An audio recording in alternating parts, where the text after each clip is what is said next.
খবর শুনছেন সত্যি সংবাদ ইউটিউব চ্যানেল থেকে। জানাবো আজকের সারাদিনের বাছাই করা কিছু গুরুত্বপূর্ণ ও তাজা সংবাদ। খবরের শুরুতেই জানিয়ে দেব আজকের প্রধান সংবাদ শিরোনাম।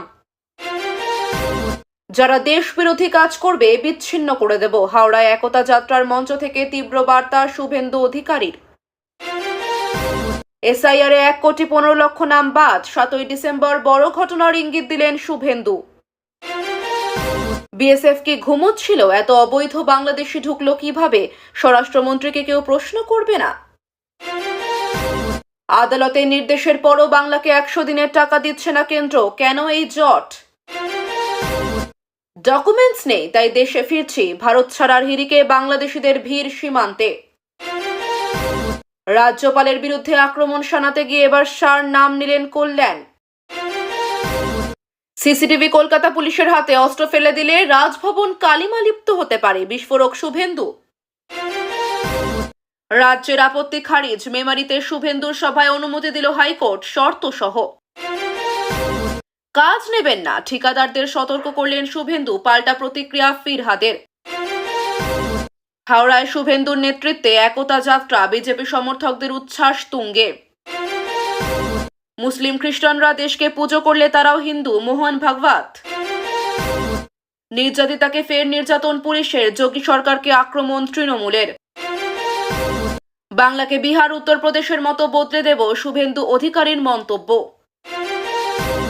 3 দিন অপেক্ষা, যা খায়নি জীবনে তাও খেয়ে থাকতে হচ্ছে, সপরিবারে সীমান্তে বাংলাদেশি যুবকের অপেক্ষা।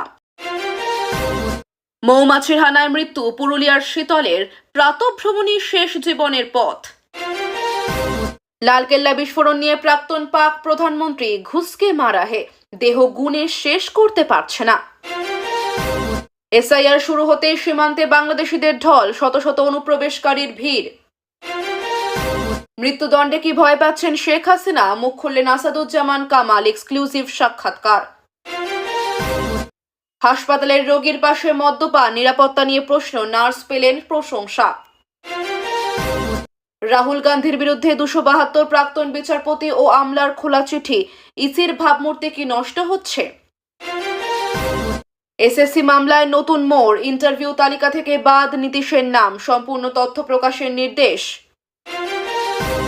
বাংলা এসআইআর কতটা শেষ, কবে শেষ হবে পুরো কাজ? বিএলওর মৃত্যুকে কেন্দ্র করে ক্ষোভ, অপরিকল্পিত এসআইআর বন্ধ করুন বললেন মুখ্যমন্ত্রী। নদিয়ায় ভয়ঙ্কর কাণ্ড, হাত তুলে কৃষ্ণ নাম জপছিলেন 5 মহিলা, তারপরে বিপত্তি। পূর্ব মেদিনীপুরে 2 মহিলা আটক, মিলল কয়েক কোটি টাকার হিরে, সোনার গয়না। দিল্লি বিস্ফোরণ কাণ্ডে জেলের ভিতরে জঙ্গি চিকিৎসক সৈয়াদকে মারধর। তৃণমূলের বিএলও 2 পারফরমেন্সে খামতি, রিপোর্ট সামনে আসতেই বিতর্ক। নীতিশ এ কারণে জিতলেন, নিজের ভুল স্বীকার করলেন প্রশান্ত কিশোর।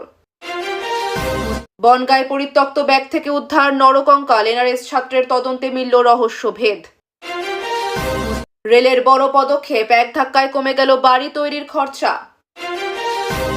জামিন পেলেন কল্যাণময় গঙ্গোপাধ্যায়, মানুষ এখন বড় মাছ খুঁজছে, মন্তব্য শ্রমিকের।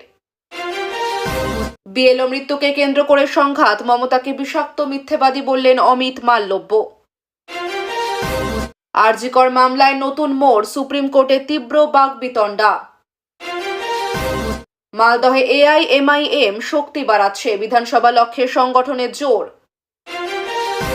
টাকা পাবেন না, বিজেপি আসছে, 1000 যুবকের টাকা আটকে মন্ত্রীর নাম করলেন শুভেন্দু। রাজ্যপালের বিরুদ্ধে পাল্টা অভিযোগ দায়ের করলেন কল্যাণ, বোসের পদক্ষেপে শুভেন্দুর সমর্থন। হুগলিতে একসঙ্গে 900 জনের নাম উধাও ভোটার তালিকা থেকে। এতক্ষণ শুনছিলেন সংবাদ শিরোনাম, এখন আসছে বিস্তারিত খবরে। তার আগে ছোট্ট একটা অনুরোধ, চ্যানেলে নতুন হয়ে থাকলে চ্যানেলটি সাবস্ক্রাইব করবেন। হাওড়ায় একতা যাত্রা সভার মঞ্চ থেকে শুভেন্দু অধিকারী সতর্ক করে বলেছেন যে যারা দেশ বিরোধী কাজ করবে তাদের বিচ্ছিন্ন করে দেবে। তার ভাষা কিছু গোষ্ঠা ভারতে এমন কার্যকলাপ করছে যা দেশের সংহতিতে বড় ভাঙন তৈরি করতে পারে। তিনি বিশেষভাবে হিন্দু সম্প্রদায়ের প্রতি বার্তা দিয়েছেন, বলেন তারা একটি ঐক্যতামূলক জাতীয় ভাবনায় একসাথে দাঁড়াবেন এবং দেশ বিরোধীদের বিরুদ্ধে শক্তিশালী প্রতিরোধ করবেন। রাজনৈতিক বিশ্লেষকদের মতে এটি শুধুমাত্র নির্বাচনী কৌশল নয়, বরং একটি আদর্শগত লড়াই যা শুভেন্দু দীর্ঘমেয়াদে চালাতে চান।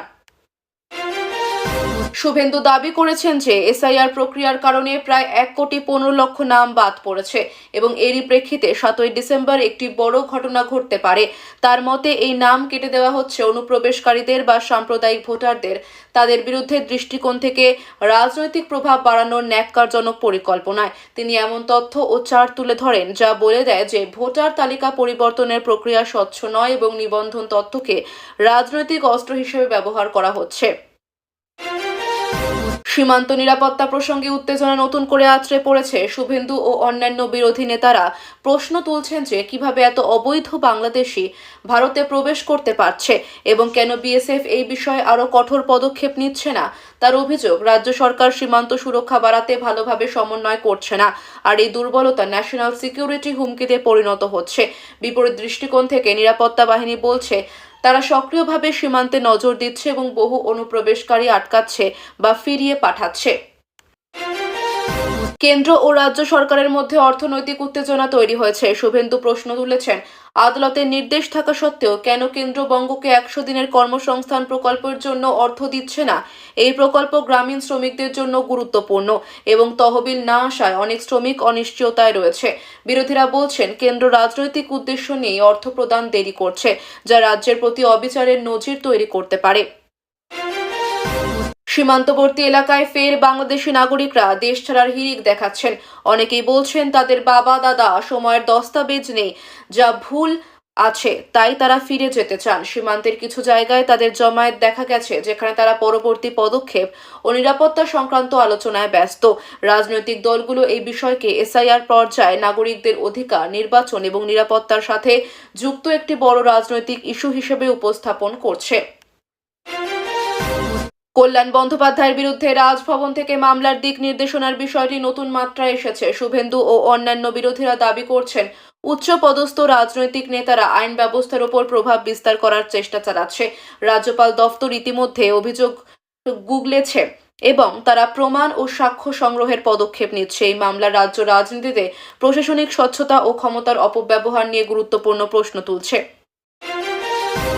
নিরাপত্তা রাজনৈতিক বিষয়ে আরও এক হোল্ড আউট দৃষ্টিকোণ থেকে শুভেন্দু বলেন, যদি কলকাতা পুলিশের সিসিটিভি ব্যবস্থাকে নিয়ন্ত্রণ করা যায় তাহলে রাজভবন কালিমালিপ্ত হয়ে যেতে পারে। তার ভাষায়, পুলিশের নজরদারি ও সিকিউরিটি ব্যবস্থার মধ্যে রাজনৈতিক হস্তক্ষেপ রয়েছে, যা দুর্ঘটনাগুলোর সম্ভাবনা তৈরি করতে পারে এবং তার মাধ্যমে ক্ষমতার অপব্যবহার হতে পারে।